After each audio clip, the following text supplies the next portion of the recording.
Welcome to Driven, the Unscripted Success podcast, with your hosts, Mike Menino and Nariman Hamden, bringing you insights and stories on achieving personal, professional, and financial success.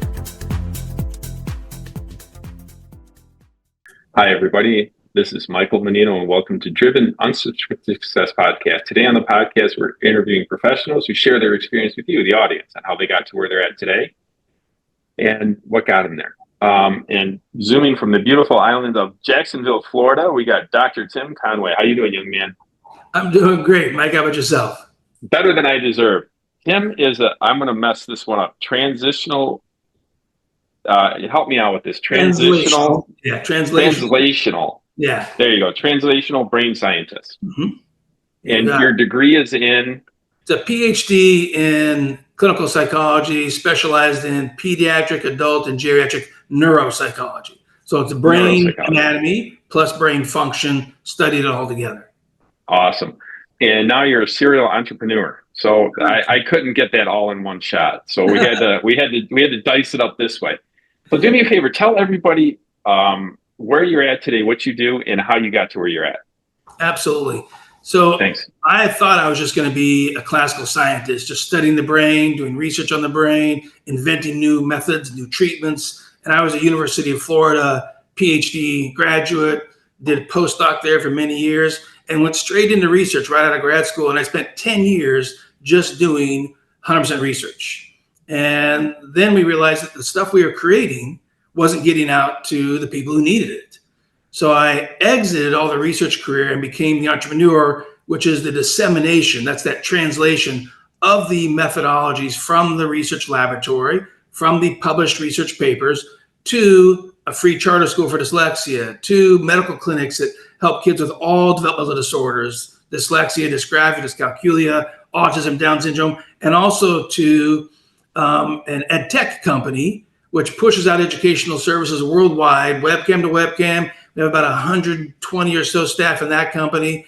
And so we're disseminating our evidence-based programs all over the world. And Mike, our last step is we just launched our first app, and you'll love this. It's a tongue twister. It's called Lip Letter Land. And we call it Lip Letter Land because it has to do with how your brain hears sounds and how you feel your mouth move, their lips and the letters. It all goes together. It is actually the world's first dyslexia prevention / literacy enrichment app for 3 to 6 year olds.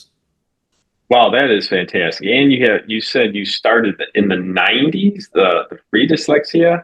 I started the dyslexia clinic the dyslexia school. It's a free charter school. We started it right after we finished 3 5-year randomized controlled trials funded by the National Institutes of Health. That's like the gold standard of clinical research science.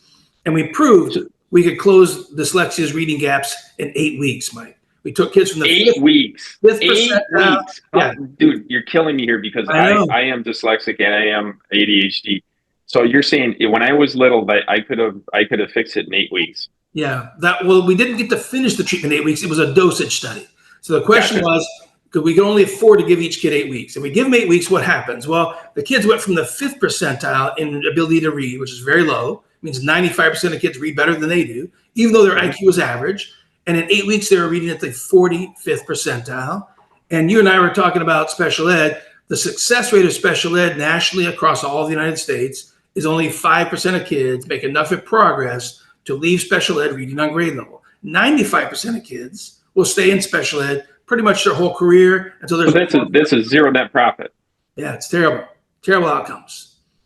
Wow. Yeah, and I went through the whole program. I don't mind sharing my experience with everybody. I was in special ed my entire school career, and the teachers there were fantastic. Yeah, and I loved the experience because basically all they did for me in high school and junior high school is have an extra hour to work on whatever homework I had for the other one.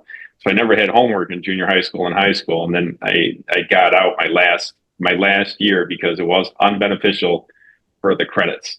So I was just like, I wasn't going to get any more credit. I got a credit for the class to do my homework. That's basically what it was. It was fantastic. I loved it. Absolutely loved it. And done very well for myself after that. And so apparently you'd made mention that you were dyslexic back in the day too. Absolutely. So I was born in 1966. By 1971, I was 5. and my 7-year-old brother couldn't read at all. He was severely dyslexic. And so my mom went and trained with my aunt, who was world famous, not at that time, but became world famous for her work in dyslexia. She had published her first dyslexia program in 1969. And she was a speech pathologist named Patricia Conway Lindemood. I've heard of her name. Yeah, she built a big corporation that's still alive and kicking today. They don't follow the methodology or the science she brought to the company. So they're kind of riding on their own, trying to coattails, chart out their own way, but riding on her coattails for sure. And so she was a staunch believer and had research to back up that you have to change the language processing first, which is the spoken language skills, meaning can you perceive how many sounds in a word, the number and order of sounds. And here's the number one predictor of dyslexia, Mike. It's really simple. It has nothing to do with letters. And we teach pediatricians to do this. We make the pediatrician say a word to the kid, make the kid repeat it. So the pediatrician says cat, the kid says cat, and the pediatrician says, now say it again, but don't say the sound, that first letter C sound, leave it off. And the kid should just say at. And the pediatrician says new word, flame. Kid says flame. He says, now say flame, don't say Kid goes fame. Kids who can do that in just a few milliseconds show you they have the speech processing skill we call phonological awareness. That is the number one predictor of your reading skills. And to this day is the number one most likely cause of poor reading skills for anybody of any age, anywhere in the world. So I can relate to that 1,000%. I got to college and this one professor said it best. I said, I have a hard time reading. And she goes, you don't have a hard time reading. I go, what are you talking about? She goes, you have a hard time understanding the English language. This is very difficult. And I go, what are you talking about? She goes, if the English language was phonetic, you would have no problems. And it seems like you agree 100%. Close. Because kids who still have dyslexic still don't sound out words well, even though the words are phonetic. I guess I was able to do that. Yeah, I was able to do less that. Challenging, wouldn't be as big a lift to cover all these parts of the language. We'll just have one part. That'd be better. Well, here, let me throw my biggest problem with the English language is, dyslexia is for the English language. My biggest problem was that it never made sense. Right. So I learned Italian and a little bit of Italian, and it's all phonetic. And it's the simplest language to learn.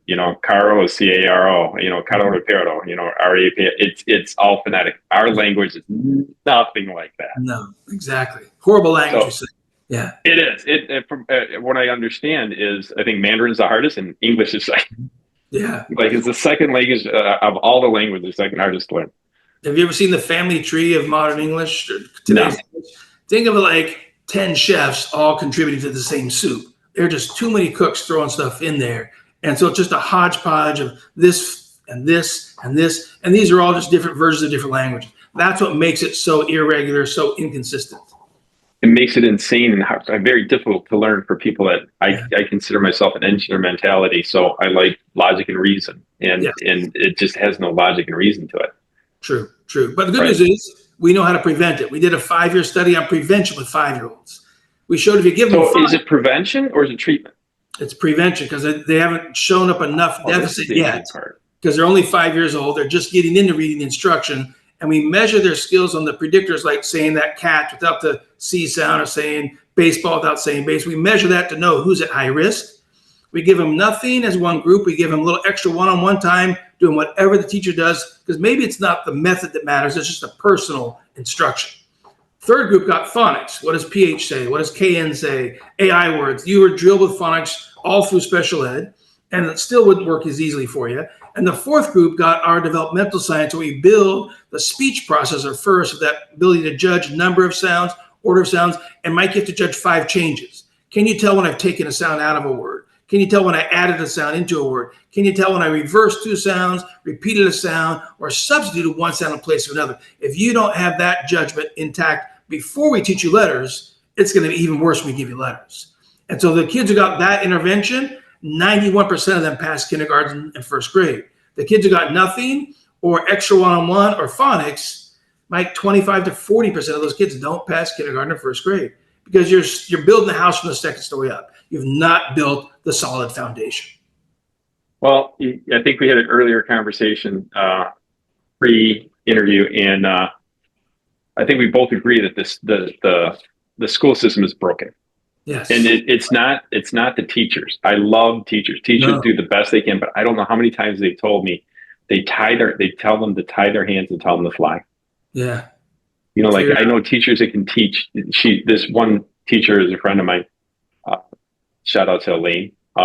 She goes, I had to explain the solar system through the books, and nobody got it. And then I just put a 5-minute video on. Everybody got it.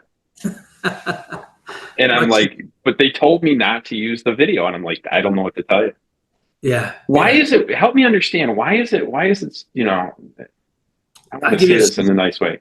Simple breakdown. In healthcare, psychologists, physicians, dentists, you know, orthopedic surgeons, anybody in healthcare, right, have to do what's called evidence-based practice. It means Correct. If somebody has tested the program or the drug or the treatment and proven that it's the most effective thing, then everybody's required to use it. If you don't use it, let's say your pediatrician for your kids decides not to use penicillin for strep throat. He thinks he's made a new antibiotic because he mixed 3 chemicals from different antibiotics. So it should be an antibiotic too because it came from antibiotics, right? And if he gives that to your kids, you know what we call that? Medical experiment. Yeah, malpractice. Experimenting with kids. Exactly. You're putting kids at risk. You're guessing. You're trying. Let's just see how this works. Right. That's illegal and unethical in healthcare. In education, it doesn't have to be evidence-based. It's built on what we call philosophy and ideology. So it means what I think and what I feel as a teacher, or what I think and what I feel as the chief academic officer, is all that matters. I don't have to look for reading programs that were tested by randomized controlled trials. That's the gold standard of research for medications and for medical treatments, but it's not the gold standard for educational literacy programs. So consequently, teachers get given a bunch of junk that's not really been proven to be effective, that may not even work that well, but somebody thinks it does, or they saw one kid get better, or one class got better, or one school showed some progress, and they buy stuff basically by what's popular. And that's what schools buy and put it in practice. And they wait about 3 years, and then they replace it. Well, don't they buy what they just basically want to buy and teach what they want to teach, and then tell the teachers that you have this small parameter. Yeah, we had this conversation. The small parameter of what you have to teach to. Right. How to teach it. Yeah, that's what they did mostly. They've got a new approach now. The new approach for literacy is the educational field has decided there's something called the science of reading.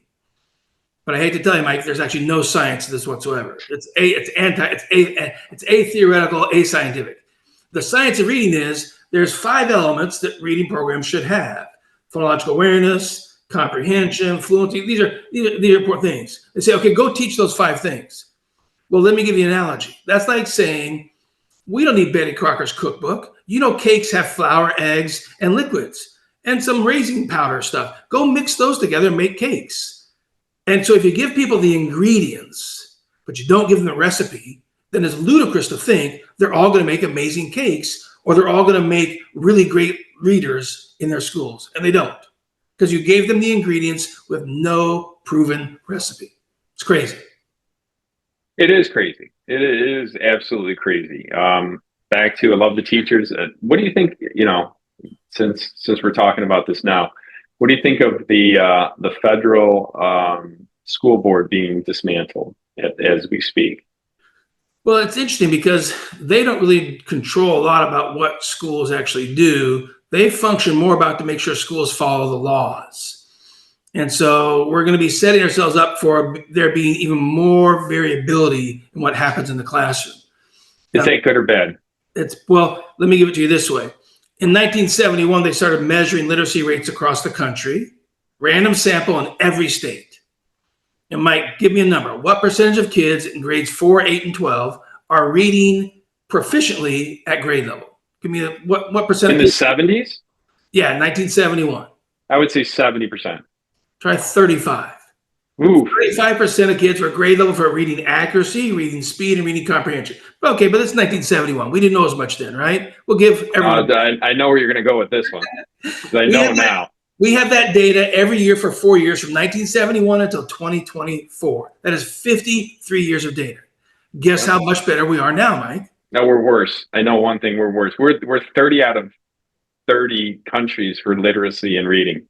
And with the measures they're using in that group, it's called National Assessment of Educational Progress. NAEP is the acronym. The website is nationsreportcard.gov. It is still 30 to 35%. We have a flat line for 53 years on helping kids learn to read. So it's not going to get any better by giving them even more chance to mix things up and guess. I agree with 100%. That's why your program needs to be in every school in the United States, period, by far and away. Now, how do you do that? How do you get them? I hate to say this, the government's stuck on stupid. Right. Yeah. So we're going to parents first. We're bringing apps to mom and dad. So we have a new app called Lip Letterland, and you can go to www.lipletterland.com, and it'll explain all about this app. This is not a reading app.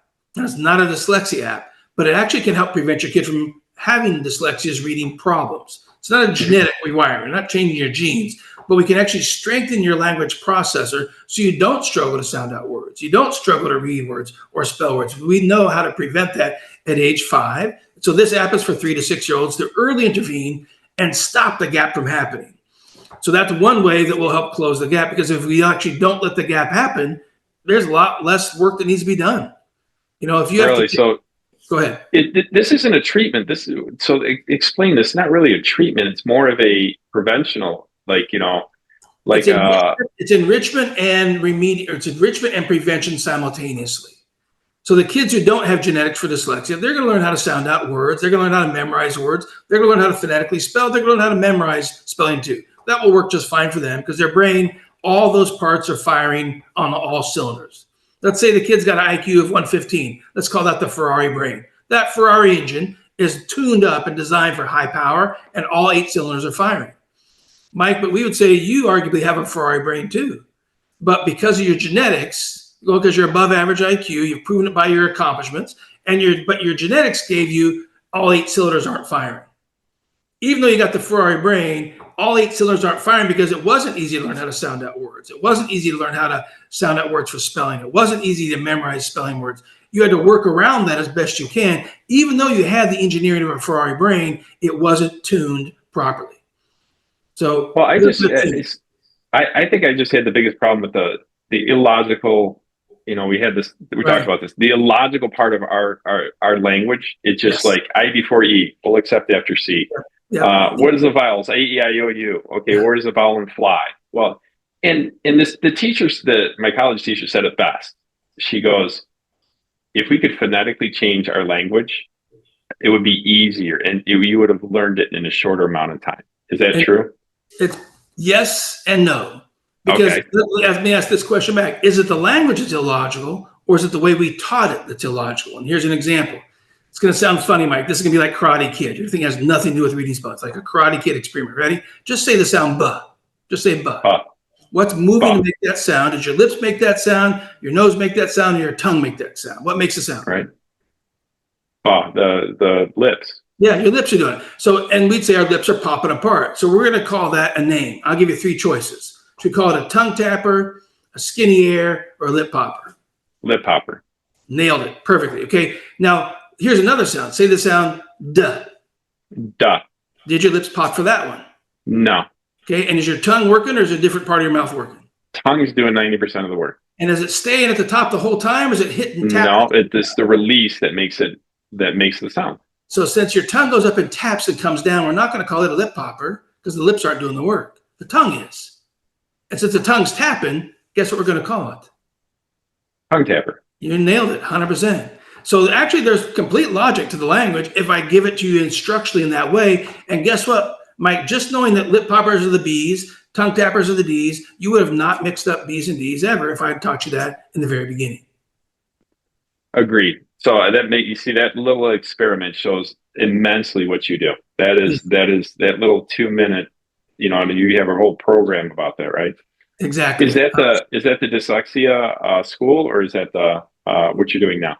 That approach is called Now Foundations for Speech, Language, Reading, and Spelling. It's our multi-million-dollar studied program. We've done 3 randomized controlled trials to prove it works. I did 10 years of stroke research with people who have acquired reading problems, and I use the same program to teach them lip poppers and tongue tappers, and they're adults in their 40s, 50s, 70s, and Mike, they have brain damage. They have physical brain damage, and using the same logical, scientific, developmental speech before print. We call it speech before print because letters come later. The thing you and I did, we didn't really talk about letters at all. We just really talked about what your mouth was doing. Mm-hmm. So we know that approach from that Now Foundations for Speech, Language, Reading, and Spelling program. It's in my dyslexia school called the Einstein School. It's in my medical clinics called the Morris Center. It's in my ed tech company called nowprograms.com. It's the same program in all of them. And it's actually the beginning parts of the Lip Letterland app. So we've permeated it across multiple markets, multiple geographies. I actually even have a clinic called the Morris Center Trinidad and Tobago. And Mike, it's in the last Caribbean island down there off the coast of Venezuela in Trinidad and Tobago. Bummer, you got to go visit it once in a while, right? Absolutely. Beautiful people, beautiful country. Nice. So, Tim, do me a favor. Give me one of your biggest, you seem like you solved a lot of problems. Tell me one of your biggest challenges and how you overcome them over your career. Oh, wow. The number one biggest challenge is all of the misinformation about dyslexia. It's overwhelming to parents. And so we're one little, David among 10 Goliaths trying to say, here's the science, here's the scientist. We're brain scientists. We didn't make it up. We proved it, we tested it, and we showed it's effective. But we get drowned out by all these Goliaths of publishers and people with self-interest. There's even been a big investigative journalism report called Sold a Story about how did the most common reading program in the United States get there when all the research says it doesn't work. But it actually was the most common reading program. And how does it do that? How do they convince educators? Well, it's not the educators. Now we're talking more about the administrators. Exactly. The system. We call it the system. We call it the system is very much easily led by edu celebrities. Who's the most current popular zeitgeist leader? And so it's a fad. Who's leading the current fad in education? Everyone's following that one. And then when enough people say it didn't work for me, it didn't work for me, it didn't work for me, that fad drops and someone invents a new version. And then they follow that fad and then it drops. So if you talk to a teacher who's taught for more than 10 years, she'll tell you, Mike, it's basically the same reading program every year, but it changes every 3 to 5 years with a new name, a new package, a few new words, but it's basically the same old stuff that doesn't work very well. But they keep giving us new versions of that ineffective program. That's our number one obstacle to preventing reading problems at age 3 to 5. And making kids be strong as possible, which is why the Lip Letterland app, we're going straight to mom and dad. That's the key. I mean, you have to, and now, hopefully, I've noticed, and I could be wrong, you know more about education than I do, that homeschooling is getting more popular. Hugely popular, yes. So if you get in those programs early, yes, then you can help out earlier and not have to contend with the fad the next 5 years. Absolutely correct, Mike. That's our number one goal too, is to really empower the homeschool environments, the faith-based school environments, the private school environments, where they have complete control of when they do what and for how long they do it. Because ideally, there's really nothing more important than building your literacy skills compared to learning about the content of science, social studies, even math. Those aren't really relevant if you don't have the literacy skills and the spoken language skills and the interpersonal skills. One of our most literate countries is Netherlands. And then you know what age they teach letters in the Netherlands? I'm going to say 3. No, it's 7. No alphabet letters until age 7. Yeah. If you bring a Netherlands school to Jacksonville, that would have been earlier. It's going out of business because they know. What is the language they speak? Switzerland? Swiss? It's I think it's a version of Danish. Gosh, I'm going to get in trouble. I don't really know. Flemish, Danish. Yeah, it's a more phonetic language, but they realize that spoken language precedes written language. So if you're not good at speaking, and you're not good at communicating, and you're not good at understanding other people, and you can't hold on to sounds and repeat them back, and you say frustrated, and the teacher says that's not a word, the word is frustrated, frustrated. And you learn to build that phonological skill so you can correct yourself. If we don't build that first, there's no point in doing reading and spelling yet. Wow. So you want to basically change the education system as it is. Yeah. Go for developmentally, scientifically proven. You always speak before you read and spell every language in the world. That makes perfect sense. See, that's the logic reason part of my brain that works. Yeah, I agree with that 1,000%. Because you can't, you can't spell out the phonetic syllables Right. without knowing how to say it. Exactly. And say it how many 5-year-olds know how to pronounce everything correctly? Not yet. It's developing system. So, and what do they do to know how to say it? Here's an example, right, Mike? I'm going to give you 2 sounds. Quick question. You tell me, is it the same sound twice or 2 different sounds? But here's the trick. It's like another Karate Kid experiment. Ready? No visual. You just get acoustics. Ready? So the sounds are and. Can you hear those? Yeah, there's a minor difference. Sure. I can't explain it. Let me do it. S or F? I'm going to give you vision plus acoustics this time. Ready? I'll get close to the camera. Sounds are and same or different. You're okay. Yeah. Thought. And guess what age kids start watching mom and dad's mouth move? And it's before a year. How many months old? Easily. Their whole world is you. Yeah. At 8, there's been a really cool laser eye tracking study. Dr. Lukowitz did this brilliant study. He put a parent with a child and a laser is watching the child's pupil to see where they focus. And the parent's going, hi, Johnny, la, la, la. And like, where does Johnny look? Well, up to 6 months of age, it's right here. He's watching your eyes. 8 months of age, he's watching your lips move. And parents are going, say, mama. Like, why are you doing that? Just shout it louder into his ear. Well, no, because that won't help him know how to move his mouth. So you're showing him how to move his mouth and giving him the acoustics because that's the 4 parts the brain has to wire together. Dad's going, no, say dad. Okay, well, and they're innately building that language processor. Well, I'm gonna be learning to teach pa because I'm gonna be a grandfather in the next couple months. Congratulations! I have a new granddaughter. My little Noah is all about 5 months old. So if I'm not mistaken, I've heard this before. I haven't experienced it yet. That grandparents said, if I knew grandkids were so great, I would have had them first. and keep having them. And keep having them. So I thought that was a great. I'll let you know if that's true in the next couple months or so. Absolutely, fascinating stuff. It is fun, and what you're doing is very novelistic. You guys, I've had the problem. Pretty much my whole life. You know, I can read, and I just don't like doing it. And if I would have learned earlier, you know, to do the immunization of it instead of the actual treatment of it, you know, that would have been amazing. Where were you 50 years ago? I know. And lucky for me, I had this knowledge because I have 2 kids. Both have dyslexia, dysgraphia, oral dyspraxia, sensory processing disorders, and the daughter also had dyscalculia. And we put them in our Morris Center clinic before the age of 9. And they both never went to special ed. They never had remedial classes. They went to advanced high school programs, and they both went to university on scholarship. That's what's possible for the dyslexic brain. They're not always born with superpowers. That's a myth. Your brain only has one way to make skills stronger. It's called experience-dependent plasticity. If you don't get the experience with, what was it? You said you learned French? No. Which Italian. Italian, yeah. If nobody it's easy. Italian, and nobody shows you the Italian spellings, and nobody shows you Italian words, Mike, you're not learning Italian because you're not getting the experience. So the brain only builds skills by experience. So when you couldn't read, you started making more movies in your head because it helped you understand what somebody was saying, helped you remember and by your practicing making movies, you built that skill. It wasn't genetically endowed. You built it every day because you needed to survive. But other people don't figure that out, and so they struggle with comprehension as much as reading because they're not getting the practice. Nobody showed them how to make movies. So you said comprehension. So you know, I wanted to explain this better for the audience. So dyslexia is basically you have a hard time reading. You don't read at the level you're at. Say 6th grade, you have a 3rd grade reading level.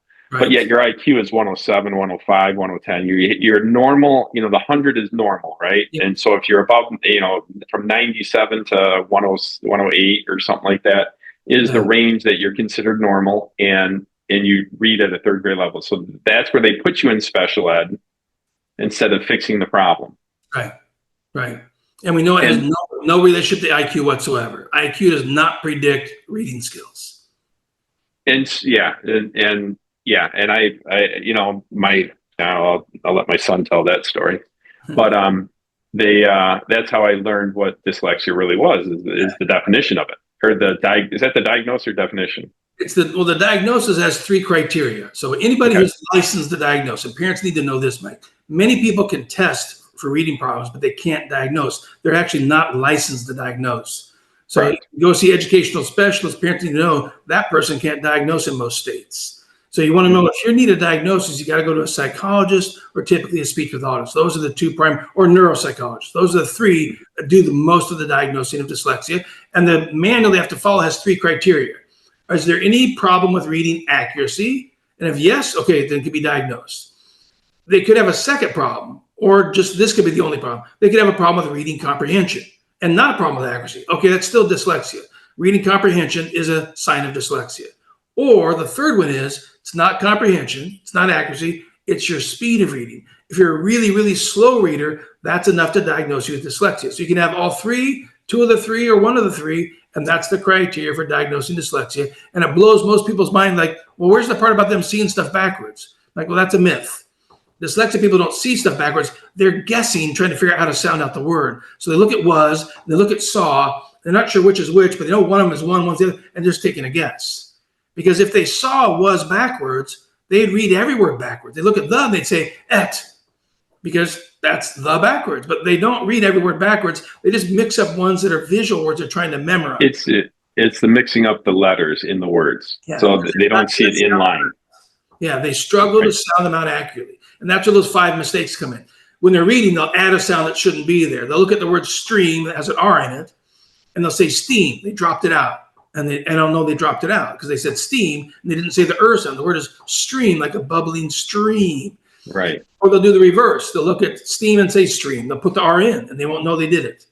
And so it's those 5 mistakes that leads to all the reading problems, and they're completely preventable and completely empowerable. They can be strengthened at any age, and we've worked with people up to age 75. Nice. Very nice. Very nice. Well, so it's never end. I like that. That's never. It. Yeah. One of my podcasts was Never Stop Learning. And that is, 75 years old is a great time to learn something. Absolutely. That's our oldest person in our nowprograms.com. He was 74. He still couldn't spell. He hated it. He's like, I'm retired, but I still hate that I can't spell. Can I change it? I'm like, yes, you can. It takes us about 8 months. 1 lesson a day, 5 days a week. Give me about 8 months. Short ends about 6 to 8 months. We'll rebuild the system. We're done.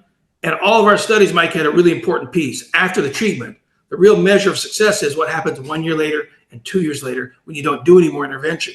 In all of our studies, all their skills just keep getting stronger and stronger, even when you stop the intervention, because you've rebuilt the foundation.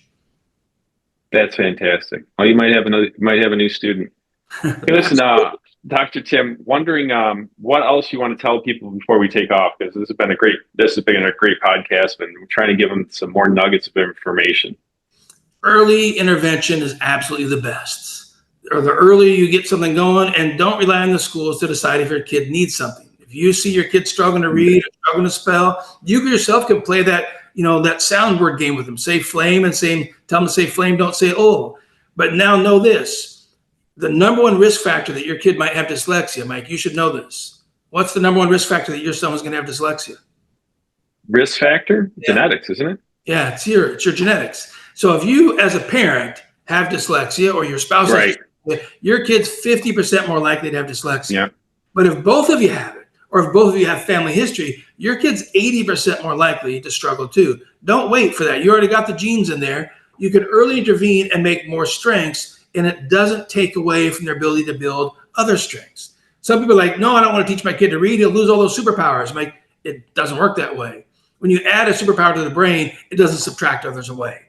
You just added another superpower. Now you've got multiple superpowers. There's no negative to having more superpowers.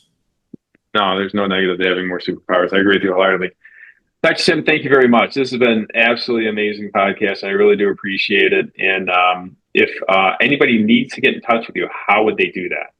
Number 1 way is just through the websites, www.nowprograms, that's nowprograms.com. And there's a link on there for free consultations. We do thousands of free consultations a year. I've got a whole intake team to talk to you, to share information with you, and it's all completely free.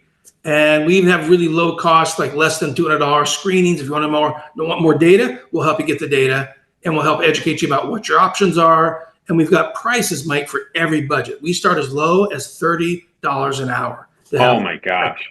Yeah, nobody can match what we do in terms of services. This is not my job, Mike. This is my life's mission, to bring literacy to as many people, as many children, anywhere in the world. We have kids in UAE online. We have kids in Saudi Arabia online. We have kids in Malaysia, India, kids in, Latin America, Canada, UK. We've got kids, and not just children kids. We've got 50-year-old kids and 70-year-old kids who still need. You might have a 60-year-old.